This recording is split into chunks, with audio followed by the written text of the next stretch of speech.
आस्था defeat net. तो जैसा इस वीडियो का टाइटल है आपको इस वीडियो में वैसा ही देखने को मिलेगा। तो watch till the end and let's start the video. उससे पहले हमने ब्लैक क्लोवर के लास्ट एपिसोड में देखा था कि आस्था और उसका डेविल दोस्त बन जाते हैं। तो अब कहानी आगे। नेट आस्था से कहता है जो लोग सही होते हैं उन्हें उनके काम के लिए कभी रिवॉर्ड नहीं दिया जाता है, इसलिए उसे ताकतवर बनने के लिए कहता है ताकि वो अपने अंदर की बुराई को कम कर सके और खुद को खोने से बचा सके। नेट आस्था और लिबे को बोलता है इसी वक्त से तुम जिसे ट्रेनिंग बोलते हो वो पूरी ईमानदारी से शुरू होती है, तो आओ और मुझे हरा कर दिखाओ। और ये कहते ही वो अपने डेविल यूनियन मोड कैनिस में आ जाता है। ये देखकर तो आस्था के पसीने ही छूट जाते हैं। नेट कहता है आस्था तभी ताकतवर हो सकता है जब वो अपने डेविल के साथ एकजुट हो जाए और उसकी सभी एंटी मैजिक पावर का इस्तेमाल करे। तभी जमीन से बहुत सारे शैडो हैंड बाहर आते हैं और आस्था और लिबे को पकड़ लेते हैं। आस्था डेविल फॉर्म में आकर अपने एंटी मैजिक से सभी हाथ को काट देता है और एक भगले बच्चे की तरह लिबे को इधर उधर ढूंढता है, जबकि लिबे उसके कंधे पर ही होता है। मतलब लिबे भी उस वक्त सोच रहा होगा कितना भगली बच्चा है यार, इसके साथ क्या खाक जीतेंगे हम विलन से। पर ऐसा कुछ नहीं है। जब भी लिबे आस्था को अपनी पावर्स देता है तो वो ऐसे ही छोटा हो जाता है। नेट उसे बताता है कि मैंने अपने डेविल को हराकर उसकी 100% पावर यूज करने का कॉन्ट्रैक्ट बनाया था, इसलिए मैं इजिली यूनियन का यूज कर पाता हूँ। बट आस्था के केस में वो अपने डेविल के साथ पूरी तरह नहीं जुड़ पा रहा है क्योंकि उन लोगों ने 50-50 का कॉन्ट्रैक्ट बनाया है। आस्था लिबे से पूछता है कि वो उसकी फुल पावर्स का यूज कैसे कर सकता है, पर लिबे को भी इस बारे में कुछ पता नहीं होता क्योंकि उसका तो पहले कुछ अलग ही प्लानिंग था कि वो आस्था की बॉडी पर कब्जा करके लड़ेगा और इसलिए वो कभी भी किसी से लड़ने के लिए बाहर नहीं आया। इसलिए तो आस्था जैसे एबले बच्चे ने भी उसे हरा दिया।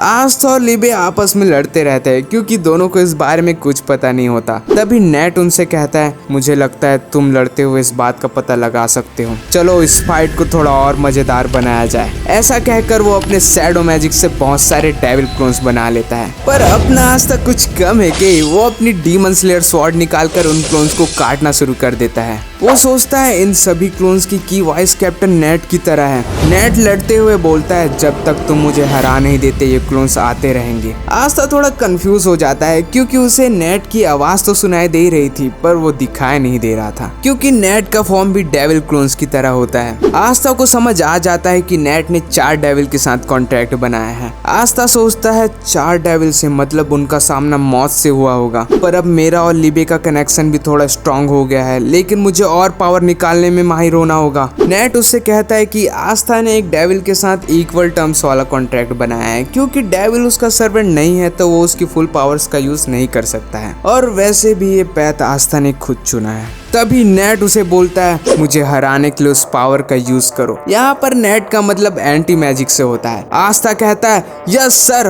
और वो फिर इस एनिमे का सबसे फेमस डायलॉग बोलता है मैं अभी यहीं पर अपनी लिमिट सरपास करता हूँ। ये कहकर वो यामी का कटाना निकालकर सभी डेविल क्लोन्स को काट देता है और उसे नेट मिल जाता है और आस्था उस कटाना को नाम भी देता है द डीमन स्लैशर कटाना और कहता है चलो कैप्टन यामी को साथ मिलाते हैं। और फिर से वही डायलॉग हम अपनी लिमिट अभी इसी वक्त सरपास करते हैं। ये सुनकर नेट भी बोलता है मुझे नफरत है इस शब्द से, लेकिन आस्था और लिबे फिर नेट से हार जाते हैं। आस्था तो हार ही मान लेता है कि नेट को वो हरा ही नहीं सकता, जबकि नेट अपनी फुल पावर से लड़ भी नहीं रहा था। आस्था सोचता है तो ये है डेविल यूनियन की असली ताकत। वो सोचता है कि जब वो ब्लैक मोड में होता है और उसे चोट लगती है तो लिबे को भी चोट लगती है, जस्ट लाइक सोल बॉन्डिंग। तभी नेट उन पर दया करके उन्हें खाने के लिए कुकीज वगैरह दे देता है। आस्था कुकीज खाकर बहुत खुश हो जाता है और यही नहीं उन कुकीज को खाकर उसके घाव ठीक हो जाते हैं और उसकी स्ट्रेंथ भी वापस आ जाती है। नेट उसे बताता है कि स्पेड किंगडम के मेंबर्स ने इन कुकीज को जादू से बनाया है। ये सुनकर आस्था बोलता है जब हम वहाँ जाएंगे मैं उन्हें थैंक्स बोलूंगा। यार आस्था बहुत ही काइंड नेचर वाला बंदा है पर इसके साथ वो पागल भी है। उसे मीठा खाकर एक आइडिया आता है और वो लिबे को 1 सेकंड के लिए बुलाता है प्लान बताने के लिए। लिबे भी सोच रहा होता है जब भी ये कुछ खाता है तब इसका दिमाग का 10% हिस्सा एक जीनियस की तरह चलने लगता है। पर उसका प्लान सुनकर लिबे कहता है पर बाकी का 90% पूरा बेकार है। लिबे बोलता है ये बकवास करने का समय नहीं है, तू 90% इडियट है। आस्था कहता है मैं बकवास नहीं कर रहा हूँ, अगर हम ऐसा करेंगे तो हम एक बॉन्ड बना सकते हैं। लिबे कहता है अगर हम ऐसा कुछ करेंगे तो पक्का हारेंगे, 90% बेवकूफ। आस्था बोलता है तुम्हारी प्रॉब्लम क्या है, तुम्हें बस मेरे कंधों पर बैठना है, इसलिए रोना बंद करो। और वो दोनों लड़ने लग जाते हैं। उन दोनों को लड़ते देख नेट को अपने भाई की याद आ जाती है। नेट आस्था से कहता है तुम्हारा समय खत्म हो गया बाकियों से मिलने का। आस्था शॉक हो जाता है क्योंकि उसने नोटिस भी नहीं किया होता कि 2 दिन बीत चुके हैं। नेट उससे कहता है तुम ताकतवर नहीं बन पाए, अब मर जाओ यही। ये बोलते ही नेट बहुत खतरनाक शैडो मैजिक करता है। आस्था और लिबे की उस अटैक को देखकर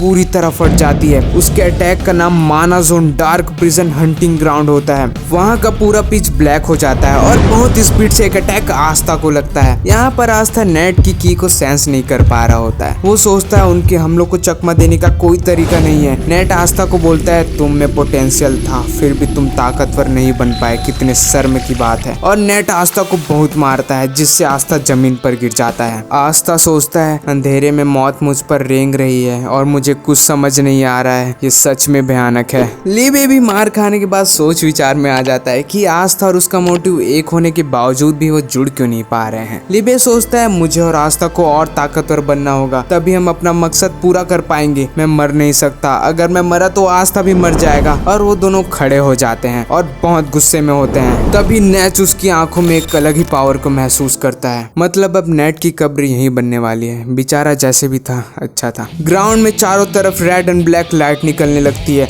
और तभी आस्था फुल स्पीड में अपनी एंटी मैजिक से नेट के डेविल फॉर्म को काट देता है। नेट की जगह कोई और होता तो वो अपने पैंट में ही मुद देता, लेकिन नेट अपना कूल स्वैगी वाला एटीट्यूड कहाँ छोड़ने वाला है। हालांकि नेट के भी पसीने छूट जाते हैं उस अटैक को देखकर। वो सोचता है कि आस्था ने जानबूझकर उसे सीधे नहीं मारा, इसका मतलब आस्था उसके फॉर्म को काटने की बजाय उसे ही काट सकता था। मानना पड़ेगा आस्था बहुत पावरफुल हो गया है, पर नेट को ये पता था कि आस्था अपनी फुल पावर का यूज करके उसके मैजिक को काट सकता है, तो कुछ ज्यादा रिएक्शन नहीं देता। नेट आस्था से कहता है कि वो हार गया। ये सुनकर आस्था बहुत ही एक्साइटेड हो जाता है और जल्दी स्पेड किंगडम चलने के लिए कहता है। इस पर नेट कहता है अबे लपड़ झंडू बाप बैठेगा वहां पर तेरा। सॉरी गाइस, नेट ऐसा कुछ नहीं कहता है, वो बस उसे मना कर देता है क्योंकि अभी भी आस्था ने डेविल यूनियन को यूज करने में महारत हासिल नहीं की है। लिबे सोचता है वो सही है पर हम स्ट्रांग हो गए हैं। नेट आस्था को बताता है कि उसने शैडो मैजिक का यूज करके, पर आस्था नेट की बात को पर करके काटता रहता है, जिस पर नेट गुस्सा होकर कहता है फिर से चुप, मैं बोलूंगा। तो मैं कहा था हाँ वो शैडो मैजिक। तो उसने शैडो मैजिक का यूज करके आस्था और अदर ब्लैक बुल्स के मेंबर के पास्ट को देखा था कि आस्था बिना मैजिक के पैदा हुआ था और गलती से उस पर डेविल का साया आ गया और माफ न करने वाली किस्मत के साथ खिलवाड़ कर दिया। लेकिन आस्था हमेशा से सही था और जैसा कि नेट ने कहा है कि सही लोगों को कभी रिवॉर्ड नहीं दिया गया, फिर भी नेट उसे कहता है मुझे तुम जैसे लोग पसंद है। आस्था थोड़ा हैरान हो जाता है। नेट बताता है मैं ये गिमोडेलो छोड़ दूंगा, मैं तुम्हें स्पेड किंगडम पहुंचाने के लिए हर मुमकिन कोशिश करूंगा, तो डेविल यूनियन को यूज करने में महारत हासिल करो। आस्था ये सुनकर कहता है यस रॉजर, और नेट अपने एक डीमन को आस्था की देख रेख करने को बोलता है। लेकिन उस डीमन की भी फटी पड़ी रहती है। वो सोचता है अगर इस बच्चे ने मुझे मारा तो मैं मर जाऊंगा, मिस्टर नेट एक राक्षस है। तो ये वीडियो यहीं पर खत्म होती है और तुमने देखा ही होगा कौन जीतता है। और हाँ, मेरी एक रिक्वेस्ट है, अगर तुम्हें किसी टॉपिक पर वीडियो चाहिए तो कमेंट करो। अगर ज्यादा कमेंट आते हैं तो हम उस टॉपिक पर वीडियो जरूर लाएंगे। और हाँ, तुम लोग सब्सक्राइब नहीं करते यार, बस एक बटन ही तो है, तो दबा दो।